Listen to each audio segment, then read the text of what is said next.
नमस्कार दोस्तों, आप देख रहे हैं यस टीवी और मैं आपके रूबरू हो गई हूँ एक बार फिर से एक कहानी के साथ में। ये कहानी हमें एक ऐसी चीज़ के बारे में बताते हैं कि हमें दूसरों के प्रति थोड़ी सी दया भाव रखनी चाहिए।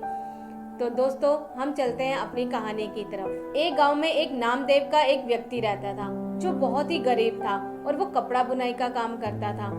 एक दिन उसने अपना सारा कपड़ा जो बुनकर हाट बाजार में कपड़े को बेचने के लिए उसे कंधे पर लाद कर जा रहा था, तो उसकी पत्नी ने कहा, स्वामी कि आप ये कपड़ा आज बेच कर आइएगा और कुछ घर में कोई भी सामान नहीं है खाने का तो ले आइएगा।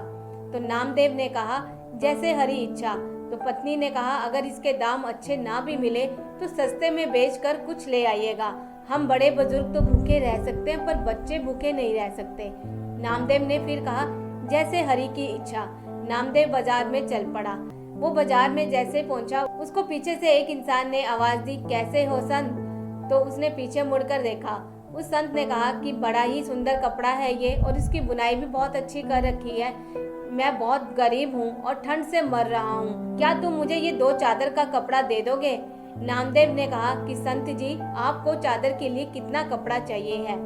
तो संत जी ने उनको कपड़ा बताया कि मुझे 2 चादर के लिए इतना कपड़ा चाहिए। तो जब नामदेव ने उस कपड़े को नापा तो वो सारे का सारा कपड़ा उतना ही निकला और नामदेव ने वो सारा कपड़ा उस संत को दान दे दिया और वो चल पड़ा। फिर उसे याद आई अपनी पत्नी की बात कि पत्नी ने कहा था कि घर में तो कुछ राशन ही नहीं है, बच्चे भूखे कैसे रहेंगे। नामदेव सोचने लगा कि अब मैं क्या करूं कि मेरे पास तो जो कपड़ा था वो भी मैंने दान दे दिया, अब मैं घर में क्या लेके जाऊं। यही सोचते हुए नामदेव घर की तरफ बढ़ा, पर वो घर न गया। वो गांव के एक पीपल के पेड़ के नीचे बैठ गया और उसने कहा कि जो भगवान सबका पालन करता है वही मेरे परिवार को देखेगा, मुझे क्या चिंता है। और वो उसी पीपल के पेड़ के नीचे बैठ के हरि भजन शुरू हो गया। अब भगवान जी ने कहा कि नामदेव ने तो अपनी सारी दिक्कत मेरे कंधे पे डाल दी है। तो भगवान जी ने क्या करा कि उनके घर में बहुत सारा राशन भेजना शुरू कर दिया और उनके घर जा पहुंचे और उनके घर के बाहर वो जोर जोर से गेट को खड़काने लगे। तो नामदेव की पत्नी ने कहा कि क्या चाहिए संत बाबा? तो भगवान सोचने लगा कि इनके घर में कुछ भी नहीं है और इसकी पत्नी फिर भी मुझे पूछ रही है कि क्या चाहिए है। उन्होंने कहा, नामदेव जी का घर यही है? तो उनकी पत्नी ने कहा, हाँ नामदेव जी का घर यही है। तो उन्होंने कहा कि उन्होंने कुछ राशन भेजा है कि वो उतरवा लीजिए। तो पत्नी ने कहा, ठीक है। इतनी बात सुनते ही उनकी पत्नी ने वो दरवाजा खोला और वो सामान रखवाने लगे। तो उन्होंने सामान रखवाया, वो रखवाते गए, जगह उनके लिए कम पड़ गई और सामान इतना आ गया। तो उनकी पत्नी अपने मन में सोचने लगी कि नामदेव जी को भी इतने राशन लाने की क्या जरूरत थी, वो थोड़ा सा पैसा बचा लेते। तो भगवान जी ने कहा कि ये सामान भी रखना है, कहाँ ले।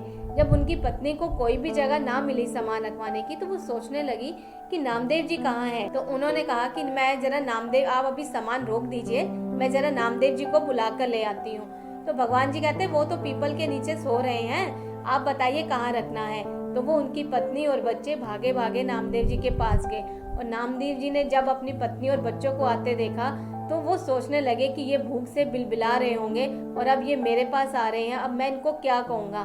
तो पत्नी ने उन्हें कहा कि नामदेव जी इससे पहले कुछ कहते। तो उनकी पत्नी ने कहा कि अरे, आपने इतना राशन, इतना सामान क्यों भिजवा दिया, अब तो मेरे पास रखने की भी जगह नहीं है, तो आप इसे जरा रखवाइए। नामदेव जी की पत्नी ने कहा कि पता नहीं वो कितने वर्षों का राशन दे गए हैं और हम कब तक उसे खाते रहेंगे। तब नामदेव जी हंसने लगे और बोले, वो सरकार तो ऐसी सरकार है कि जो जब देने लगती है तो देती ही रहती है। तो दोस्तों, कैसी लगी ये कहानी हमें जरूर कमेंट करके बताइएगा।